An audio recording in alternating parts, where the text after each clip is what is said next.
আল্লাহ সুবহানাহু ওয়া তাআলা সূরা মুমতাহিনের 8 নম্বর আয়াতে বলেছেন, লা ইয়ানহাকুমুল্লাহু আনিল লাযিনা লাম ইউকাতিলুকুম ফিদ-দীন। আল্লাহ সুবহানাহু ওয়া তাআলা তোমাদেরকে নিষেধ করেন না যারা তোমাদের সাথে ধর্মীয় ব্যাপারে যুদ্ধ করে না।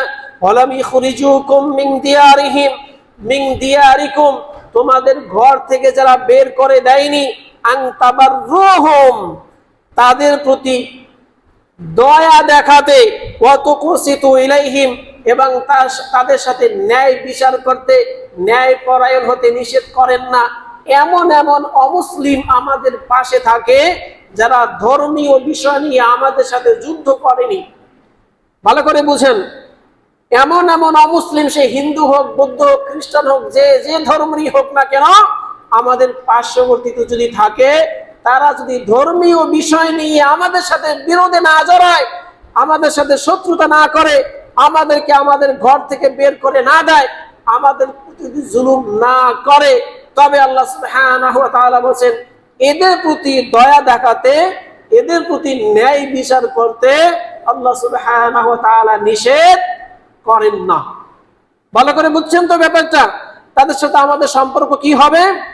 তাদের সাথে আমরা দয়া দেখাতে পারবো, প্রতিবেশী হক হিসেবে যতটুকু পেতে পারে ততটুকু তাদেরকে দিতে পারবো, সাহায্য সহযোগিতা করতে পারবো, যতক্ষণ না তারা আমাদের ধর্মীয় ব্যাপারে যুদ্ধ করে, যতক্ষণ না তারা আমাদের প্রতি জুলুম করে, ততক্ষণ পর্যন্ত। ইন্নাল্লাহা ইউহিব্বুল মুকসিতিন, কেননা নিশ্চয়ই আল্লাহ সুবহানাহু ওয়া তাআলা ন্যায় পরায়ণদেরকে ভালোবাসেন। এটি হলো একটা বিষয়। সূরা মুমতাহিনার 9 নম্বর আয়াতে আল্লাহ সুবহানাহু ওয়া তাআলা জানিয়ে দিয়েছেন, ইন্নামা ইয়ানহাকুমুল্লাহ, নিশ্চয়ই আল্লাহ সুবহানাহু ওয়া তাআলা নিষেধ করেছেন। একবার আসেন, নিষেধ করেছেন কাদেরকে? ইন্নামা ইয়ানহাকুমুল্লাহ, নিশ্চয়ই আল্লাহ সুবহানাহু ওয়া তাআলা নিষেধ করেছেন আনিল লাযিনা কাতালুকুম ফিদ-দীন, যারা ধর্মীয় ব্যাপারে তোমাদের সাথে যুদ্ধে লিপ্ত আছে। ওয়া আখরাজুকুম মিন দিয়ারিকুম, এবং যারা তোমাদের ঘর থেকে বের করে দিয়েছে, তোমাদের প্রতি ধর্মীয় ব্যাপারে যারা জুলুম করেছে। ওয়া যাহারু আলা ইখরাজিকুম, এবং এই ঘর থেকে বের করার ক্ষেত্রে, যুদ্ধ করার ক্ষেত্রে তারা নিজেরা যুদ্ধ করেনি, নিজেরা বের করে দেয়নি, কিন্তু যুদ্ধ করার ক্ষেত্রে, বের করার ক্ষেত্রে, জুলুম করার ক্ষেত্রে তারাও তোমাদের বিরোধী দলদেরকে সহযোগিতা করেছে যারা, এদের প্রতি নিষেধ করেছেন আন তাওয়াল্লাহুম, তাদের সাথে বন্ধুত্ব করতে, তাদের সাথে বন্ধুত্ব করতে আল্লাহ সুবহানাহু ওয়া তাআলা স্পষ্ট ভাবে নিষেধ করে দিয়েছেন। এখন আপনি চিন্তা করেন, এমন কোন জাতি, এমন কোন বিধর্মী, এমন কোন অমুসলিম যদি থাকে, ধর্মীয় বিষয়ে আমাদের সাথে বিরোধে লিপ্ত হয়, গরুর গোশতকে খাওয়াকে কেন্দ্র করে আমাদের সাথে শত্রুতা করে, এরকম জনগণ পৃথিবীতে আছে কিনা বলেন? কোন শত্রুতা নাই, পাড়া প্রতিবেশী। গরুর গোশত খাওয়ার অপরাধ তারা মনে করে তাদের দেবতা, তাদের মা মনে করে গরু, তাদের ধর্মীয় বিষয়। আর আমাদের ধর্মীয় বিষয় হলো গরু হলো হালাল, সঠিক পন্থায় বিসমিল্লাহ বলে জবেহ করে গোশত খেতে হবে, এটি হালাল। আমাদের হালাল, ওদের হারাম। গরুর গোশত খাওয়ার কারণে যারা আমাদের প্রতি নির্যাতন করে, তারা কি আমাদের সাথে যুদ্ধে লিপ্ত কিনা বলেন? তাদের সাথে বন্ধুত্ব কিভাবে করবেন? অসংখ্য মুসলিমদেরকে এরা হত্যা করেছে এই অপরাধে। গরুর গোশত খায়, তারা কোরবানি করে গরু। এমনকি বাংলাদেশে অনেক রেস্টুরেন্টে আমি দেখেছি সাইনবোর্ড টানানো, নো বিফ। নো বিফ মানে গরুর গোশত নাই, এখানে কোনো গরুর গোশত চলে না। ঢাকা বিশ্ববিদ্যালয়ের ক্যান্টিনে, রাজশাহী বিশ্ববিদ্যালয়ের ক্যান্টিনে, সাহারিতে গরুর গোশতকে রাখাকে কেন্দ্র করে হাইকোর্ট পর্যন্ত যেতে হয়েছে। কোন দেশে বসবাস করি আমরা? কোন দেশে? ইন্ডিয়া নয়, ইন্ডিয়া তো বহু দূরের কথা।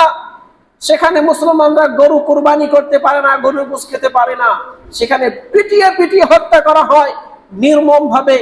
বাংলাদেশের রেস্টুরেন্ট গুলো পর্যন্ত, ক্যান্টিন গুলো পর্যন্ত তারা নিষিদ্ধ করে দিয়েছে। এর ভিতরে 1 নম্বরে রয়েছে স্টার কাবাব। গেলাম স্টার কাবাব ধানমন্ডি, বড় যেটা মেইন যেটা, সেখানে গেলাম, দেখলাম নো বিফ। ম্যানেজারকে ডাকালাম যে নো বিফ থাকার কারণ কি, মালিক কি হিন্দু? সে বলল না, মালিক তো হিন্দু না, মালিক তো মুসলমান। তবে এখানে হিন্দু, বৌদ্ধ, খ্রিস্টান অনেক ধর্মের লোক খেতে আসে, ও তাদেরকে খুশি রাখার জন্য নো বিফ। 92% মুসলমানদের দেশে হিন্দুদের ধর্মে কি আছে সেটা মানা হয়, মুসলমানদের ধর্মে কি আছে সেটা মানা হয় না। বড় বড় জায়গাগুলোকে দখল করে নিয়েছে তারা, তাদের ইচ্ছা মতো তারা আইন করে বাধ্য করছে মুসলমানদেরকে। আল্লাহ সুবহানাহু ওয়া তাআলা জানিয়ে দিয়েছেন, ধর্মীয় ব্যাপারে তোমাদের সাথে যারা যুদ্ধে লিপ্ত, যুদ্ধ শুধু ময়দানে অস্ত্র নিয়ে একে অপরকে হত্যা করা নয়, সেটিও যুদ্ধ চূড়ান্ত পর্যায়ে হলো ময়দানে। কিন্তু চূড়ান্ত পর্যায়ে মুসলিমদের সাথে টিকে কেউ থাকতে পারেনি, পারবেও না। এই জন্য তারা কৌশলে ময়দান ছেড়ে দিয়ে চক্রান্ত করে মুসলিম সমাজের মধ্যে এরা যুদ্ধে লিপ্ত রয়েছে। আপনি আমি ঘুমিয়ে আছি, আপনি আমি তো বেশ আছি, তারা ময়দানের যুদ্ধ ছেড়ে দিয়ে কৌশলে এমন এমন যুদ্ধে তারা লিপ্ত রয়েছে, আমাদেরকে পরাজিত করছে। এইগুলো যদি আমরা ধরতে না পারি, এখনো যদি সজাগ আমরা না হই, গজওয়াতুল হিন্দ চলে এসেছে, আপনারা সমূলে ধ্বংস হবেন, জাহান্নামে যাবেন, দুনিয়াতেও ধ্বংস, আখিরাতেও ধ্বংস। আর যদি বুঝতে পারেন দুনিয়াতে সফল হতে না পারলেও আখিরাতে জান্নাতে আল্লাহ সুবহানাহু ওয়া তাআলা পৌঁছে দিবেন। এই জন্য সতর্ক করছি, কাদের সাথে বন্ধুত্ব করবেন আর কাদেরকে শত্রু ভাববেন। এইরকম যত ধরনের মানুষ আছে ধর্মীয় ব্যাপারে আমাদের সাথে বিরোধে লিপ্ত আছে, তাদের সাথে বন্ধুত্ব করতে আল্লাহ সুবহানাহু ওয়া তাআলা নিষেধ করে দিয়েছেন। ওয়া আখরাজুকুম মিন দিয়ারিকুম, তোমাদেরকে ঘর থেকে বের করে দিয়েছে। বের করে দেয়নি। আজকের ইন্ডিয়ার আসামে যত আইন হচ্ছে মুসলমানদের বিরুদ্ধে, তাদের নাগরিকত্ব বাতিল করার চক্রান্ত নিয়ে তারা বিভিন্ন কৌশলে আইন করছে। আইনগুলো যদি তারা পাশ করতে পারে, ইন্ডিয়াতে কোনো মুসলমানদের নাগরিকত্ব থাকবে না। আপনারা জানেন না, বিষয়গুলো জানেন না, এগুলো অনুধাবন করার মতো সময় তো আপনাদের নাই। সকালবেলা ঘুম থেকে উঠবেন, রাত্রে ঘুমাবেন, মধ্যবর্তী সময় পরিবার পরিজনকে নিয়ে কিভাবে দুই মুঠো খেয়ে বাঁচা যায় এই চিন্তায় আছি। দিন ধর্ম কোথায় গেল, আমার শত্রু মিত্র কে হতে পারে, এগুলো নিয়ে চিন্তা করার সময় তো আমাদের নাই। শুনে রাখেন, এরকম যদি চলতে থাকেন, মৃত্যুক্ষণ যখন চলে আসবে, আল্লাহ সুবহানাহু ওয়া তাআলা আপনাকে দুনিয়াতে এই জন্য পাঠাননি, অবশ্যই পাকড়াও করবে। আমি আপনাদেরকে সতর্ক করে যাচ্ছি, যতটুকু পারবো, যতটুকু ক্ষমতা আছে, যতটুকু কথা বলার হিম্মত আছে, আপনাদেরকে কোরআনের আয়াত খুলে খুলে ধরে ধরে শোনাচ্ছি। এমন না যে মন গড়া কথা বলছি।